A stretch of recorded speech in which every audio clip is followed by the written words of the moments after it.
I've always been interested not just in background music that plays during video game levels, but how music itself can influence level design. So today we're going to go through my top 10 music-themed video game levels. For this particular list, I didn't count things like the opera setting from Final Fantasy VI or the levels of Eternal Sonata. I'm counting things that are pretty much like music levels, like there's notes flying around and instruments that you jump off of, all that kind of stuff. Drum roll, please. Get it? Because it's drums and you can jump off them in the levels. And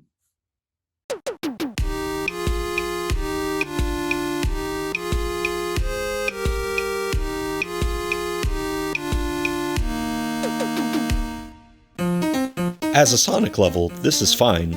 As a music level, There are instruments in the background, like way in the background, some colored platforms you bounce off of that make notes, little staves in the sky, and very occasionally some other instruments as part of the level design. But I wish there was more to it, and the boss battle at the end is just Eggman and random contraption of the day.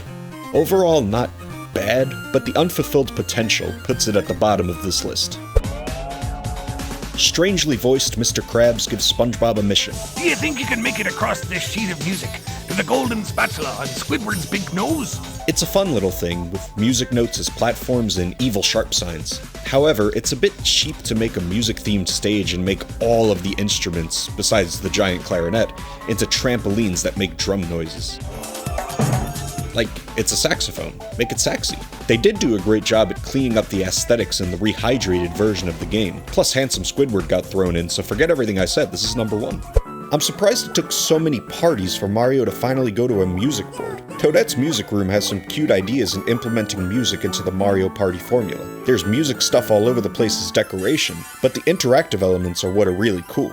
Music notes give you the stars, landing on a question mark space on the piano tasks the player with playing the correct notes to get coins, horns blow the player to one space before the music note, hammer bros hit drums to knock players off to other locations, and so on.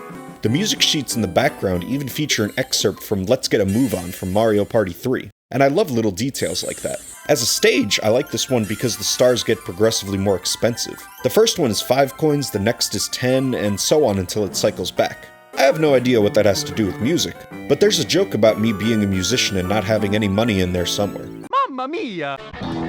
There were a few different versions of the Wayne's World video game, and they're all pretty terrible. The version here is the Super Nintendo and Genesis version. So this isn't God's gift to gaming or anything, but the aesthetics of the first stage are kinda cool. You get attacked by evil musical instruments, jump on drums, attack with a guitar. It gets the job done, and it's way better than the NES version. Did you know there was a big sale? This is the kind of level I really wanted Sonic Advance 2 to have. There's a lot more here to make it really musical. Beyond obligatory drum trampolines, you have piano platforms with full octaves, brass tubes to bring you to new areas, and a boss that actually plays music. They just leaned into the musical elements a lot more without sacrificing any of the gameplay the player has gotten used to from previous levels. The only disadvantage is people have actually played Sonic Advance 2, and besides that one inevitable guy in the comments, nobody knows who the hell Sparkster is. Maybe this was the good future. Most Kingdom Hearts locales are based on Disney movies, and this one is based on Fantasia, a film made up of animated shorts based on classic music. In this game, you can visit the stage as either Sora or Riku. Sora's version is based on Beethoven's Sixth Symphony, while Riku's is based on the Nutcracker Suite by Tchaikovsky. The hit sounds are replaced by music stings, there are little mini-games based on the stage's music, and the overall settings convey the music pretty well. I would have liked for them to have gone a bit further with the music integration, but this is a stage based on a movie that's based on music, so the connection isn't as direct. Plus, its main purpose is to provide a setting for Sora and Riku before Mickey is the king, so it serves its purpose well and has some fun music-y things in there along the way.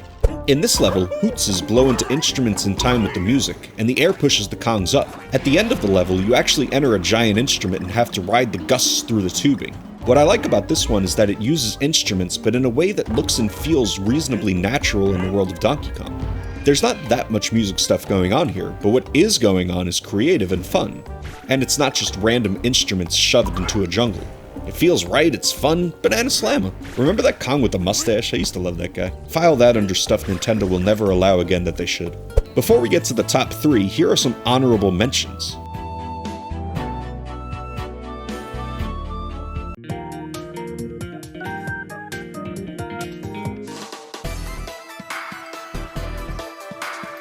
I feel similarly about Melody Town as I do with Horntop Hop. But Melody Town just extends it a bit further in my view. The aesthetics match really well because they implement the yarn with the instruments. The drum heads are yarn, the tubing of the brass instruments is yarn, the music notes are yarn, and Kirby even yarns himself into a music note. I know the whole game is basically a big piece of yarn, but the implementation here looks and feels pretty natural. First off, let's get this straight, it's Ristar. Don't come at me with no Sega employee interview, I don't care. The guy that made GIFs says it's GIF, that's not right, okay?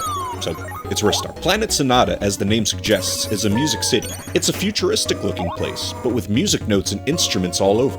Act 1 of this stage tasks Ristar with carrying metronomes and bringing them to songbirds. Every time you get a metronome to its destination, another layer is added to the stage music. I love when games do this kind of thing. It provides some interaction, making you feel like a participant in the music making while you play the game. And it goes to show how each musical pattern adds to the overall track. If you stand around for a bit before reaching the act boss, the preparation music will eventually play Mary Had a Little Lamb.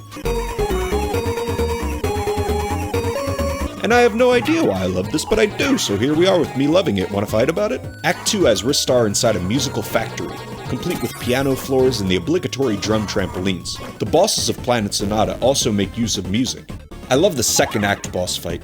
There's this little brown bird that's singing on the stage, but the big boss bird knocks the singing bird off, and then the boss bird starts singing, but it's so bad that the music itself gets distorted like crazy.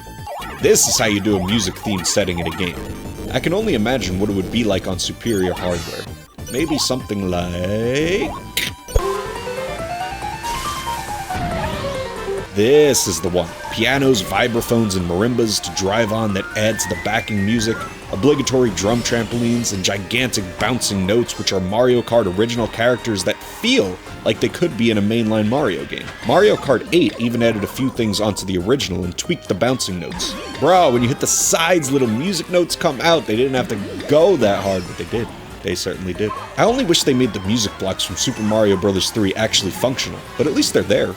All in all, this is what you get when you put love and care into your music level.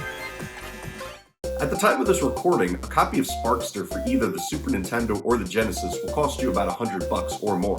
And if you're looking for a boxed version, that's gonna get you closer to $1,000. Video game collecting isn't fun anymore. It's like putting a price on your childhood. God forbid you want to buy a game that you used to play all the time as a kid, but you could only rent because that's all your family could afford. On that happy note, get it, note, like music, note. I'll see you next time.